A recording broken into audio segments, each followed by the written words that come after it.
Very well. Today I am going to discuss about present continuous tense, the definition, its structures, example sentences, and different situations where we can use present continuous tense. The whole class I will discuss in Bangla to make you understand better. আমি প্রথমে তোমাদেরকে একটা অনুরোধ করব, আমার চ্যানেলটি subscribe করবে, তাতে আমি অনেক বেশি উৎসাহিত হব এবং আরও নতুন নতুন তোমাদের উপকার আসে এমন ভিডিওসগুলো তৈরি করব, যেন প্রত্যেকটা ভিডিও তোমার জন্য খুবই উপকারী হয়, যেন তোমার ইংরেজি ভাষাটা খুব সহজে শিখতে পারো। তোমাদের উৎসাহ পেলে আমি এই কাজটা কন্টিনিউ করব। ওকে, প্রথমে আমরা এই প্রেজেন্ট কন্টিনিউয়াস টেন্সের সংজ্ঞাটা আমরা একটু দেখে নিতে পারি যে যে কাজ অতীতকাল থেকে শুরু হয়ে এখন পর্যন্ত চলছে, ভবিষ্যতেও চলবে, অর্থাৎ যে কাজ বর্তমানে চলছে তাকে প্রেজেন্ট কন্টিনিউয়াস টেন্স বলে। In English, it can be said that the action has started in the past but has not yet finished, which is called present continuous tense. আর আমরা গুরুত্ব সহকারে স্ট্রাকচারটা একটু মনে রাখবো। প্রেজেন্ট কন্টিনিউয়াস টেন্সের স্ট্রাকচার হলো সাবজেক্ট, এম, ইজ, আর, এই তিনটা যে কোনো একটা হবে, verbal present form, ING and object or extension. আচ্ছা দেখো, এম, ইজ, আর এখানে কিন্তু বিভার্ব হিসেবে ব্যবহৃত হয় নাই, এখানে am, is, are auxiliary verb হিসেবে ব্যবহৃত হয়েছে। প্রেজেন্ট কন্টিনিউয়াস টেন্সের গঠন করার জন্য এম, ইজ, আর অক্সিলারি হিসেবে ব্যবহৃত হয়েছে, অক্সিলারি। আর এখানে আইএনজি এসেছে। তাহলে প্রেজেন্ট কন্টিনিউয়াস টেন্সের মূল যেই চিহ্নটা, যেটা দেখে আমরা বুঝতে পারবো এটা প্রেজেন্ট কন্টিনিউয়াস টেন্স, সেটা হলো এম, ইজ, আর এবং ভার্বের সাথে আইএনজি। এই দুইটা চিহ্ন হলো চিহ্ন। কিসের চিহ্ন? প্রেজেন্ট কন্টিনিউয়াস টেন্স চিহ্নের চিহ্ন। ওকে, এখন আমরা উদাহরণ দেখব। উদাহরণটা আমি একটা সুন্দর ফরম্যাটে আমি আলোচনা করব, যেন তোমরা এটা বারবার ক্লাস করলে, বিভিন্ন ভার্ব এবং সিচুয়েশন চেঞ্জ করে প্র্যাকটিস করলে যেন তোমাদের স্পিকিংটা ক্লিয়ার হয়ে যায়। দেখো, আই এর সাথে এম হবে, I am reading a story book.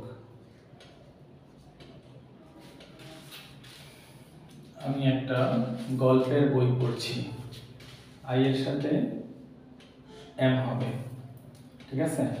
I am reading a story বুক। তারপর হি, শি, ইট, যে কোনো সিঙ্গুলার নাম, আমি এখানে রানা ইউজ করেছি, এরকম যে কোনো নাম, রানা, জামিল, তারেক, সীমা, এরকম যে কোনো একক নাম, third person singular number, third person singular,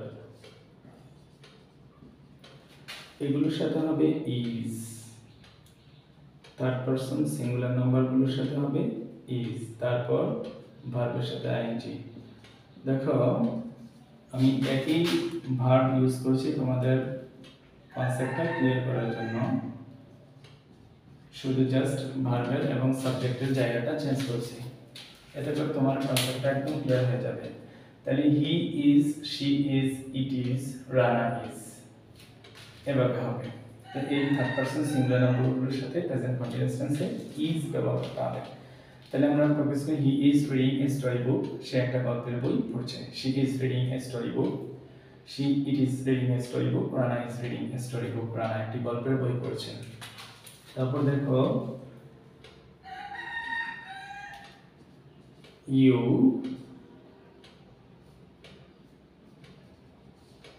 they, we, এবং যে কোনো প্লুরাল সাবজেক্ট, যেমন দা, বয়েজ, এই সবগুলো হলো সেকেন্ড সিঙ্গুলার প্লাস সকল প্লুরাল, সকল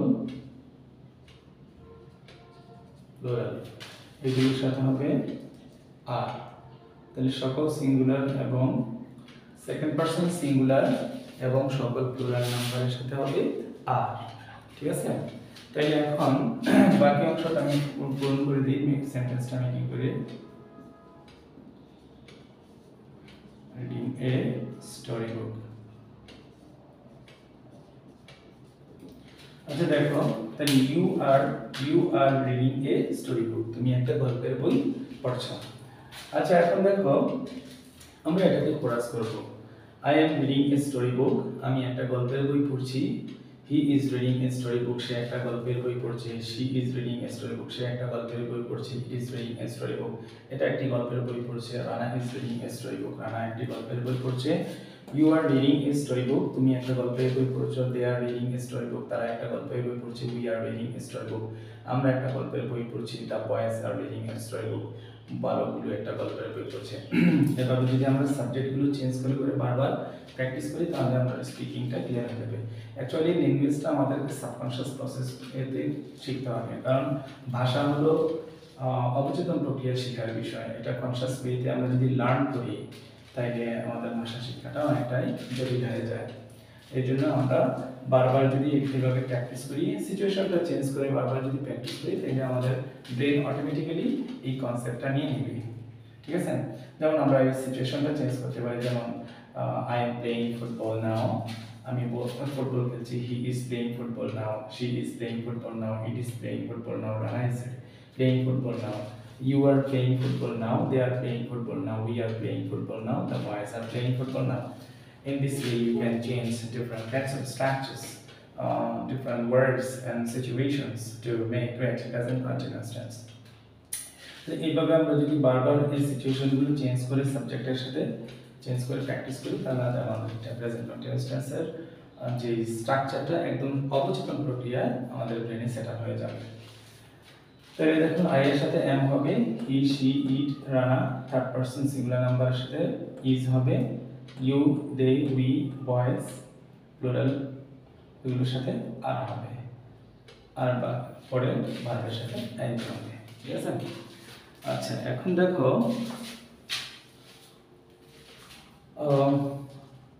আমি এখন মুছিয়ে দিব এক্সাম্পলগুলো, তারপর আমরা দেখব সেন্টেন্সের প্র্যাকটিস আরও একভাবে আমরা করতে পারি। যেমন দেখো এটা হ্যাঁ বোধক না বোধক বাক্যগুলো কিভাবে আমরা প্র্যাকটিস করব। দেখো শি ইজ কুকিং, সে রান্না করছে, এটা হ্যাঁ বোধক বাক্য। তাহলে এটাকে আমরা যদি নেগেটিভ করি তাহলে এই শি এই ইজের সাথে একটা নট যুক্ত হবে শুধু, শি ইজ নট কুকিং, সে রান্না করছে না, এটা নেগেটিভ। আচ্ছা এই ইজ নট এর সংক্ষিপ্ত রূপটা হলো ইজন্ট, ইজন্ট, এই ইজেন্টটা হলো সংক্ষিপ্ত রূপ। তাহলে ইজ নট অথবা ইজেন্ট, আমরা ইজেন্ট শব্দটা আসলে ইনফর্মাল সিচুয়েশনে ইউজ করব, যেমন স্পিকিং অথবা ডায়লগ রাইটিংয়ে যেই ধরনের রাইটিংগুলো ইনফর্মাল সেই ধরনের রাইটিংগুলোতে আমরা আসলে সংক্ষেপটা লিখব। ঠিক আছে, আর না হয় আমরা ফর্মাল সিচুয়েশনে আমরা ইজ নট এভাবে লিখব। ঠিক আছে, তাহলে হি ইজ কুকিং, সে রান্না করছে। হি ইজ নট কুকিং, সে রান্না করছে না। ইন্টারগেটিভটা দেখো, এটা প্রশ্নটা কিভাবে করব, এই ইজ যে অক্সিলারি ভার্বটা ইজ, এটাকে যদি সাবজেক্টের পূর্বে আমরা ব্যবহার করি, পূর্বে তারপর সাবজেক্টটা দেই, তাইলে এটা প্রশ্নবোধক হয়ে যাবে। যেমন is he, is she cooking, is she cooking, সে কি রান্না করছে, এটা হলো আমাদের ইন্টারগেটিভ। দেখো ইজটা এই সাবজেক্টের আগে নিয়ে আসছি আর শেষে একটা কোশ্চেন মার্ক দিয়েছি, তাইলে সেম সেন্টেন্স, এটা জাস্ট বি অক্সিলারি ভার্বটা সাবজেক্টের আগে আসছে তারপর একটা কোশ্চেন মার্ক হয়ে গেল ইন্টারগেটিভ প্রশ্নবোধক। এভাবে আমরা প্রশ্ন করব। আর নেগেটিভ ইন্টারগেটিভটা হবে is not she cooking, or অথবা is she not। এই নটটা সাবজেক্টের আগেও নাও করা যায়, সাবজেক্টের পরে ব্যবহার করেও নেগেটিভ ইন্টারোগেটিভ করা যায়। নট কুকিং, দেখো হয়ে গেল। তাহলে ইজ নট she cooking অথবা ইজ she not cooking, তো সে কি রান্না করছে না। তাহলে দেখো আমরা এটাকে একটু কোরাস করব স্পিকিংটা প্র্যাকটিস করার জন্য, ঠিক আছে। দেখো যেভাবে she is cooking, সে রান্না করছে, she is not cooking, সে রান্না করছে না, is she cooking, সে কি রান্না করছে, is not she cooking, অথবা is she not cooking, সে কি রান্না করছে না, একই অর্থ। আর আমরা প্রথম পার্টে প্রেজেন্ট ইনডিফিনিট টেন্স আমরা বলেছি যে এটা হলো yes no question. Yes no কোশ্চেনগুলোর প্রশ্নগুলোর উত্তরে আমাদেরকে ইয়েস নো বলেই করতে হয়, ঠিক আছে।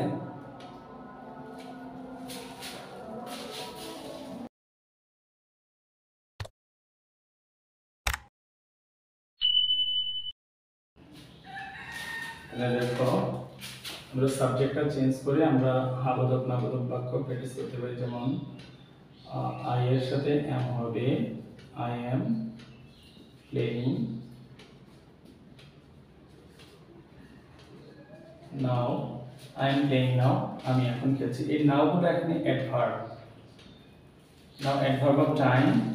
অ্যাডভার্ব আমরা বাক্যের সবার শেষে ইউজ করতে পারি, আবার বাক্যের মাঝেও করতে পারি, যেমন এখানেও তুমি ইউজ করতে পারবা, অথবা বাক্যের একদম সবার শুরুতে এখানে ইউজ করতে পারবা। বাক্যে যেহেতু বাক্যের শুরুতে তাহলে এন্টার ক্যাপিটাল হবে। এটা দেখো তাহলে আমরা প্র্যাকটিস করব। নাও আই এম প্লেইং অথবা আই এম নাও প্লেইং অথবা I am now playing now, এই তিন ভাবে আমরা প্র্যাকটিস করতে পারি। অর্থ একই হবে, আমি এখন খেলছি, ঠিক আছে। আচ্ছা এরপরে থেকে নেগেটিভটা হবে আই এম, এম এর সাথে একটা নট ইউজ করব, তাহলে নেগেটিভ হয়ে যাবে।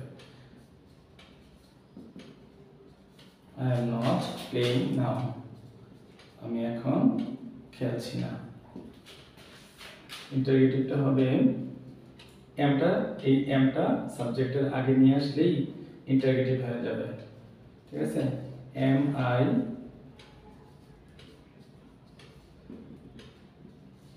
Playing now, am I playing now, একটা কোশ্চেন মার্ক দিতে হবে লাস্টে।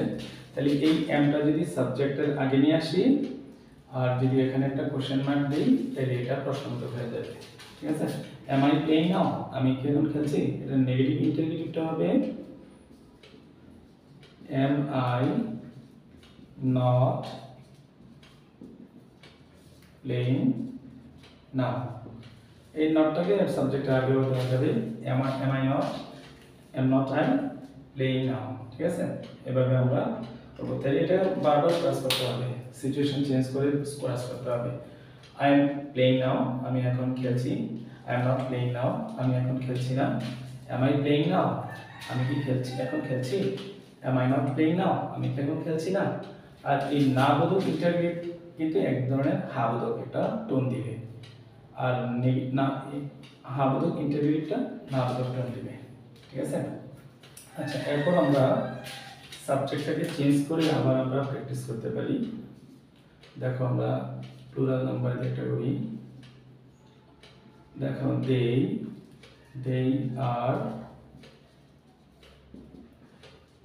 playing football, they are playing football, তারা ফুটবল খেলছে। they এর সাথে কি হয়, আর হয়। they এর সাথে I এর সাথে হয় am, they এর সাথে আর, থার্ড পারসন সিঙ্গুলার নাম্বারের সাথে ইজ হয়। আমরা একটু আগে আলোচনা করেছি এটা। এটার নেগেটিভটা হবে they, এই আর এর সাথে একটা নট দিলেই এটা নেগেটিভ হয়ে যাবে। they are not, আর বাকি অংশটা ঠিক থাকবে playing football, they are not playing football, তারা ফুটবল খেলছে না। তো ইন্টারোগেটিভ শুধু এই আরটা সাবজেক্টের আগে চলে আসলেই ইন্টারোগেটিভ হয়ে যাবে। আর they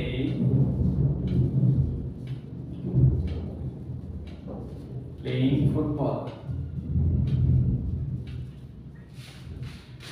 ফুটবল খেলছে, তাহলে আরটা এই সাবজেক্টের আগে চলে আসবে আর শেষে একটা কোশ্চেন মার্ক হবে সেম ভাবে, এইভাবে হয়ে যাবে ইন্টারগেটিভ। ঠিক আছে, আর দে প্লেইং নাও, তবে টুনটা একটু কোশ্চেনের মতো করে করতে হবে। আর দে প্লেইং নাও, তারা কি ফুটবল খেলছে? এটা নেগেটিভ ইন্টারগেটিভটা হবে are not they playing now, are not they playing now, তারা কি ফুটবল খেলছে না? আচ্ছা, একটা জিনিস খেয়াল রাখো, এই আর নট এর সংক্ষিপ্ত রূপ হলো আরন্ট।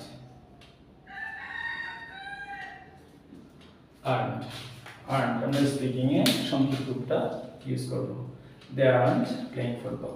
ঠিক আছে, তাহলে এই তিন ভাবে আমরা সাবজেক্টগুলো চেঞ্জ করে করে আমরা বারবার যদি স্পিকিং করি, বারবার যদি ক্লাস করি, জোরে জোরে লাউডলি বলতে হবে, তোমার স্পিকিংটা, তোমার সাউন্ডটা যেন তোমার কানে স্পষ্ট শোনা যায়, তাহলে তোমার ওই যে ব্রেন অটোমেটিক্যালি তোমার এই কনসেপ্টটা এবং স্ট্রাকচারটা নিয়ে নিবে। এভাবে প্র্যাকটিস করলে তোমার স্পিকিং এবং লিসেনিং দুটোই ভালোভাবে প্র্যাকটিস হয়ে যাবে, এট টাইম প্র্যাকটিস হবে। তাহলে এভাবে করার বেনিফিটটা তোমরা অবশ্যই যদি এভাবে করতে থাকো, তাহলে এটা বেনিফিটটা অবশ্যই এক সময় বুঝতে পারবে। ঠিক আছে, এখন আমরা আলোচনা করব প্রেজেন্ট কন্টিনিউয়াস টেন্স কোন কোন জায়গায় আমরা ব্যবহার করতে পারি। দেখো,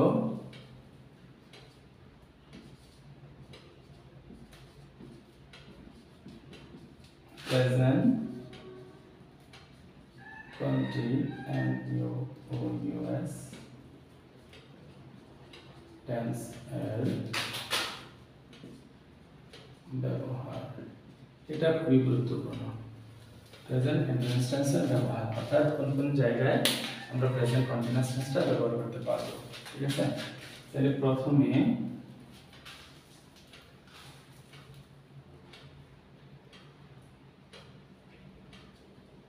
বক্তা কথা বলার সময় যে কাজ চলছে, বক্তা কথা বলার সময় যে কাজগুলো চলছে, যেমন এখন আমি কথা বলছি, আমি ইংলিশ লেকচার দিচ্ছি, এই মুহূর্তে তোমরা আমার কথাগুলো শুনছো, তাহলে এটা অবশ্যই প্রেজেন্ট কন্টিনিউয়াস টেন্স। আমাদের বলতে হবে you are listening to my speech. তাহলে দেখো, এটা হলো you R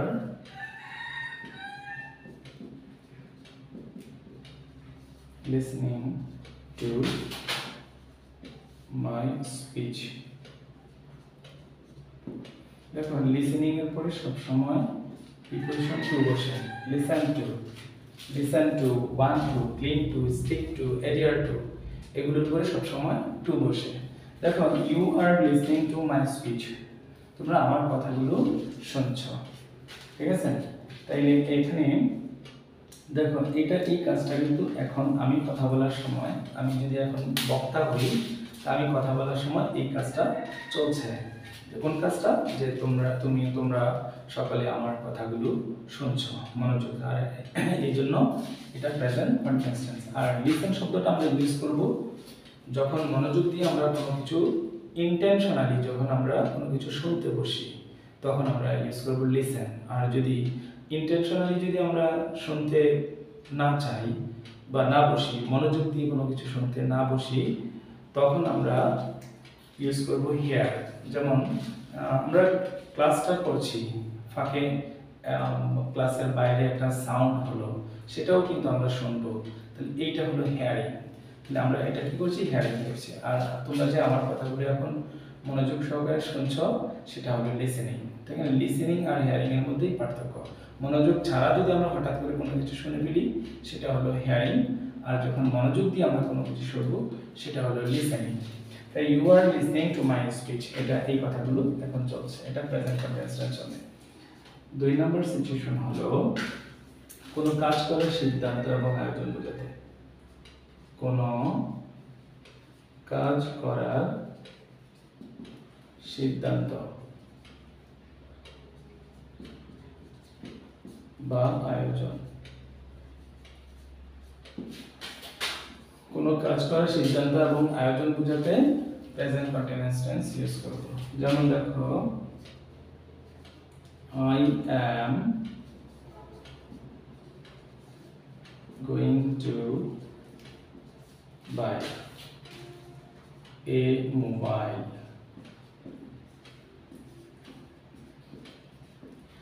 I am going to buy a mobile phone. আমি একটা মোবাইল ফোন কিনবো। এটা যদিও এটা কন্টিনিউয়াস টেন্স করা হয়েছে, কিন্তু অর্থটা হবে ফিউচার। কিন্তু এটা দ্বারা কি বোঝাচ্ছে? কোনো কাজ করা। এই যে আমি যে একটা মোবাইল ফোন কিনবো, সেটা দ্বারা বুঝাইতে চেয়েছি যে আমি এই মোবাইল ফোন কেনার জন্য সিদ্ধান্ত নিয়েছি, এবং এটা কেনার জন্য যে অর্থের প্রয়োজন সেটাও অলরেডি আমি ম্যানেজ করেছি। তাইলে আমরা প্রেজেন্ট কন্টিনিউয়াস টেন্স দ্বারা আমরা এই সিচুয়েশনটায় আমরা প্রেজেন্ট কন্টিনিউয়াস টেন্স করব কোনটা? যে আমরা কোনো কাজ করার যখন ভবিষ্যতে কোনো কাজ করব এবং ওই কাজ করার জন্য যা যা প্রয়োজন তা আয়োজনও করা হয়েছে, এমন সিচুয়েশনে আমরা প্রেজেন্ট কন্টিনিউয়াস টেন্স ইউজ করব। যেমন I am going to buy a mobile phone, আমি একটা মোবাইল ফোন কিনব। ঠিক আছে? অথবা আরো একটা দেখো, the birthday of my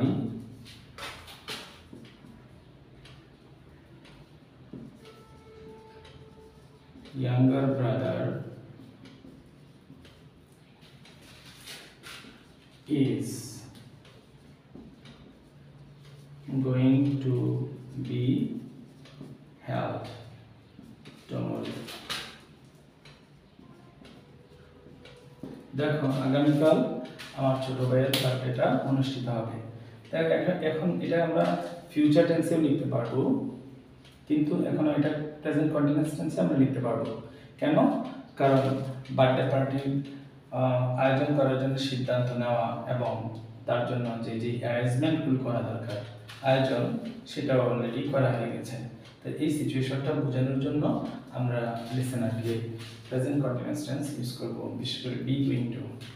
The birthday party of my younger brother is going to be held tomorrow. আগামীকাল আমার ছোট ভাইয়ের বার্থডে পার্টিটা অনুষ্ঠিত হবে। অর্থটা ফিউচার টোনের মতো অর্থ হবে, কিন্তু স্ট্রাকচারটা হবে প্রেজেন্ট কন্টিনিউয়াস টেন্স। আচ্ছা, এখন 3 নম্বর সিচুয়েশনটা আমরা লিখব। দেখো,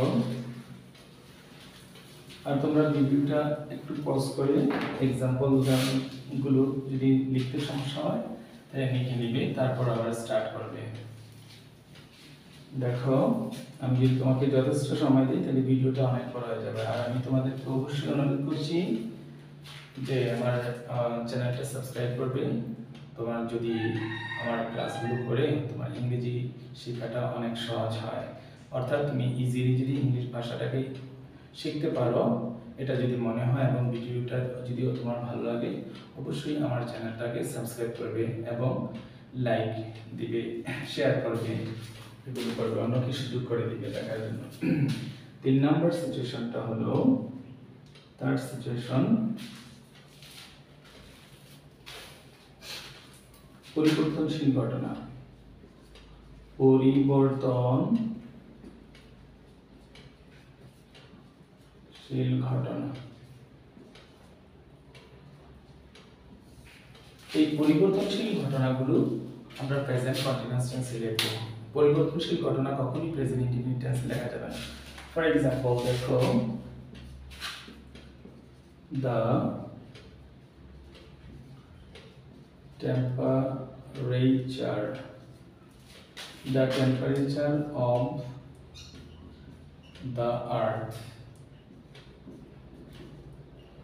temperature of the earth is increasing. The temperature of the earth is increasing day by day. এই যে দিন দিন পৃথিবীর তাপমাত্রা বেড়ে যাচ্ছে। এখন পৃথিবীর তাপমাত্রা কিন্তু দিন দিন বেড়ে যাচ্ছে, এটা একটা পরিবর্তনশীল ঘটনা। এই জন্য আমাদেরকে প্রেজেন্ট কন্টিনিউয়াস টেন্সে লিখতে হবে। আমরা কিন্তু লিখতে পারবো না ইনক্রিজ, আমরা লিখতে পারবো না the temperature of the earth increases, পৃথিবীর তাপমাত্রা বেড়ে যায়, এটা লিখতে পারবো না, প্রেজেন্ট ইনডিফিনিট টেন্সে লেখা যাবে না। আর এটা আমাদেরকে লিখতে হবে অবশ্যই কোন টেন্সে, প্রেজেন্ট কন্টিনিউয়াস টেন্সে, যে the temperature of the earth is increasing day by day, পৃথিবীর তাপমাত্রা দিন দিন বেড়ে যাচ্ছে। এরপর দেখো আরেকটা উদাহরণ দিলে আরেকটু ক্লিয়ার হয়ে যাবে। The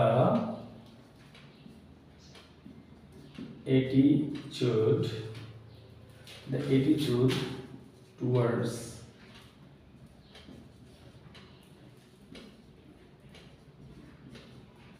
herbal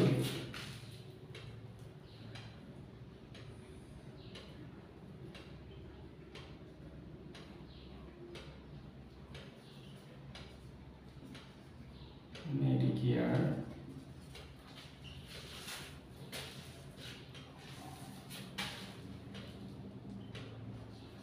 is developing.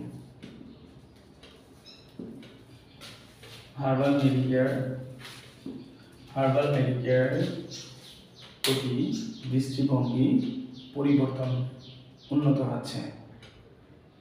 ঠিক আছে, তাইলে এটা পরিবর্তনশীল ঘটনা, এই জন্য এটা প্রেজেন্ট কন্টিনিউয়াস টেন্স হবে। ঠিক আছে,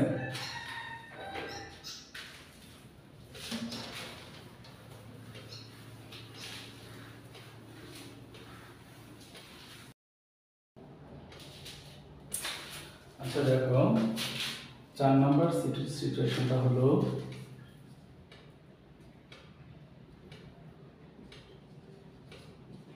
বক্তা যখন কোনো কাজের মাঝামাঝি অবস্থান করে। বক্তা যখন কোনো কাজের মাঝামাঝি অবস্থান করে তখন প্রেজেন্ট কন্টিনিউয়াস টেন্স হবে। এটা আমরা একটা উদাহরণের মাধ্যমে আমরা একটা সিচুয়েশন বললেই হবে। যেমন তোমাকে কেউ ফোন করলো, হোয়াট আর ইউ ডুইং, তুমি কি করছো? তাইলে আসলে তুমি কিন্তু এখন ফোনে কথা বলছো এই মুহূর্তে, কিন্তু তারপরেও তুমি কিন্তু বলবে আই এম রিডিং, আমি পড়ছি, I am doing my homework, আমি হোমওয়ার্ক করছি। তুমি হোমওয়ার্ক করছিলে, মানে তুমি ফোনটা পাওয়ার আগে তুমি হোমওয়ার্ক করছিলে, এখন ফোন আসছে, তুমি ফোনে কথা বলছো, কিন্তু ফোনটা শেষে তুমি আবার তোমার কাজটা আবার শুরু করবে, অর্থাৎ তোমার হোমওয়ার্কটা করতে শুরু করবে। তাহলে in this case you can use present continuous tense, I am doing my homework. তাহলে আসলে তুমি প্রকৃতপক্ষে কিন্তু ওই মুহূর্তে কিন্তু তুমি ফোনে কথা বলছো, কিন্তু তারপরে তুমি বলছো I am doing my homework. তাহলে what are you doing at this moment, you say I am doing my homework. এখানে হলো আসলে তুমি you are now in the middle of the action, অর্থাৎ তুমি হোমওয়ার্ক করার কাজটা মাঝামাঝিতে আছো, তাই তুমি বলেছো I am doing my homework. তাহলে দেখো এটা হলো I am doing my homework, আমি আমার হোমওয়ার্ক করছি। আসলে তুমি এই মুহূর্তে কি করছো? ফোনে কথা বলছো। ফোনে কথা বলার সময় কথা বলছো, ফোনে কথা বলছো, কিন্তু তোমাকে যখন জিজ্ঞাসা করো হোয়াট আর ইউ ডুইং, তুমি রিপ্লাই করছো I am now doing my homework, I am now doing my homework, I am now doing my homework, now I M now doing my homework, আমি আমার হোমওয়ার্ক করছি। আসলে এই মুহূর্তে তুমি কথা বলছো।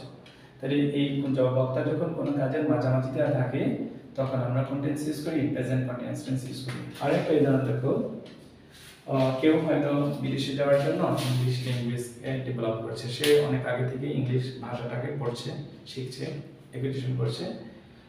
এখন সে মাঠে বন্ধুদের সাথে কথা বলছে, সে বলল I am learning English language, this is because I want to go abroad for taking my higher education. এখন আমি বিদেশে যেতে চাই, আমি ইংরেজি ভাষাটা শিখছি। আসলে ইংরেজি ভাষা শিক্ষার কাজ অতীতকাল থেকে শুরু করেছে, সে এখন কিন্তু এই কাজটা করছে না, সে বন্ধুদের সাথে মাঠে গল্প করছে, আড্ডা দিচ্ছে, কিন্তু তারপরেও সে বলছে I am learning English language, আমি ইংরেজি ভাষাটা শিখছি। সে আবার এই আড্ডা দিয়ে বাসায় ফিরে হয়তো সে ইংরেজি ভাষা শিক্ষার কাজটা আবারও সে শুরু করবে। ঠিক আছে? তাহলে তো এখন আমরা একটা জিনিস বুঝতে পারলাম, যখন আমরা কোনো কাজ করার মাঝামাঝিতে থাকি তখন আমরা প্রেজেন্ট কন্টিনিউয়াস টেন্স ইউজ করব। অর্থাৎ কাজটা আমি অতীতকাল থেকেই শুরু করেছি, এখন হয়তো করি না, কিন্তু আবার কিছুক্ষণ পরে বা ভবিষ্যতে আমি আবার এই কাজটা আবার করতে শুরু করব। তাইলে বক্তা যখন when the speaker is in the middle of the action, in this case we can use present continuous tense. Okay, so I am learning English.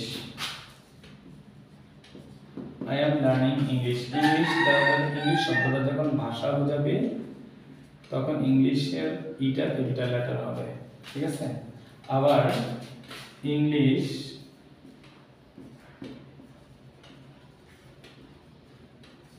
Language, English শব্দের পরে যখন আবার ল্যাঙ্গুয়েজ কথাটা যুক্ত থাকবে তখন ইংলিশের ইটা আবার স্মল লেটার হবে।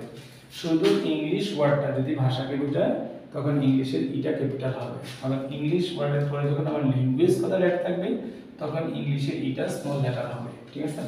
তাহলে আই এম লার্নিং ইংলিশ, আমি ইংরেজি শিখছি, কিন্তু আমি মাঠে কথা বলছি আমার বন্ধুদের সাথে, তারপরেও আমি এটা বলছি আই এম লার্নিং ইংলিশ, কারণ আমি ইংরেজি শেখার যে কাজটা এই কাজের মাঝামাঝিতে আছি। তাইলে এখন আমরা বুঝতে পারলাম যখন আমরা যে এক্সপ্রেশন দিব যে আমরা কোনো কাজের মাঝামাঝিতে আছি ওই সময় আমরা প্রেজেন্ট কন্টিনিউয়াস টেন্স ইউজ করব। The action has started in the past, but I am stopping the action. Now I am going to start my learning in future. শুরু করব আমি আমার শিক্ষা কাজটা ফিউচারে। এই ক্ষেত্রে আমরা প্রেজেন্ট কন্টিনিউয়াস টেন্স করব। তাহলে বক্তা যখন কোনো কাজের মাঝামাঝিতে থাকে এই অবস্থায় আমরা প্রেজেন্ট কন্টিনিউয়াস টেন্স ইউজ করব। তাহলে আমরা একটু রিক্যাপ করে নিই যে আমরা কোন কোন সিচুয়েশনে প্রেজেন্ট কন্টিনিউয়াস টেন্স ইউজ করব। কোনো কাজ বর্তমানে চলছে এমন কাজগুলোর ক্ষেত্রে আমরা প্রেজেন্ট কন্টিনিউয়াস টেন্স করব। কোনো কাজ করার সিদ্ধান্ত এবং আয়োজন বোঝাতে প্রেজেন্ট কন্টিনিউয়াস টেন্স করব।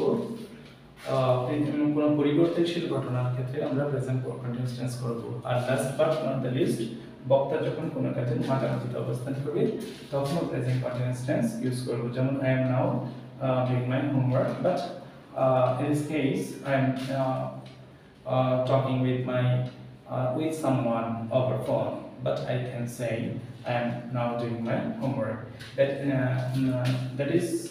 That indicating that I am in the middle of doing my homework. Okay, so otherwise in other examples I am learning English, the action is not happening right now, মানে এই মুহূর্তে অ্যাকশনটা হচ্ছে না। আমি পূর্বে ইংরেজি শেখার কাজটা শুরু করেছি, এখন আমি ইংরেজি শিখছি না, বাট ভবিষ্যতে আবার শেখা শুরু করব। তার মানে আমি ইংরেজি শেখার যে কাজ এই কাজের মাঝামাঝিতে আমি আছি, তাই এই জন্য আমি বলবো আই এম লার্নিং ইংলিশ। ঠিক আছে? ওকে, আমরা গুরুত্বপূর্ণ দুটা পার্থক্য একটু আলোচনা করব। আমি প্রেজেন্ট ইনডিফিনিট টেন্সের দুটা পার্থক্য আলোচনা করেছি, যে কখন ইনডিফিনিট টেন্স হবে কখন কন্টিনিউয়াস হবে। দেন থিঙ্ক, এই যে থিঙ্ক শব্দটা ব্যবহারটা দেখো, আই থিঙ্ক,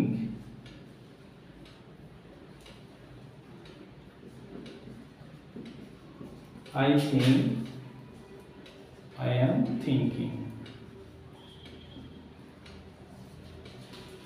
I think কখন হবে?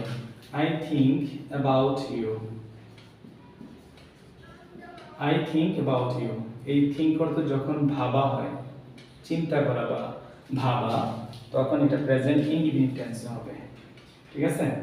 I think about you, আমি তোমার কথা ভাবি, তোমার কথা চিন্তা করি। ঠিক আছে? I think about your problems, তোমার সমস্যার কথা আমি ভাবছি। That means I am considering, এখানে consider ব্যবহৃত হয়েছে, consider, I am considering about your problem, I am considering your problems, I am thinking your problems, that means I am considering your problems, আমি তোমার সমস্যার কথা বিবেচনা করছি।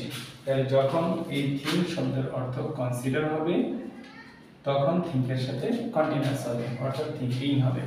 আর থিঙ্ক যখন ভাবা হবে, চিন্তা করা বা মনে করা, তখন এটা প্রেজেন্ট ইনডিফিনিট টেন্সে হবে। আই থিঙ্ক অ্যাবাউট ইউ, আমি তোমার কথা ভাবছি। I am thinking about I am thinking your problems, আমি তোমার কথা চিন্তা করছি। দ্যাট মিনস তোমার সমস্যাগুলোর কথা চিন্তা করছি, অর্থাৎ তোমার সমস্যাগুলোর কথা বিবেচনা করছি। ঠিক আছে?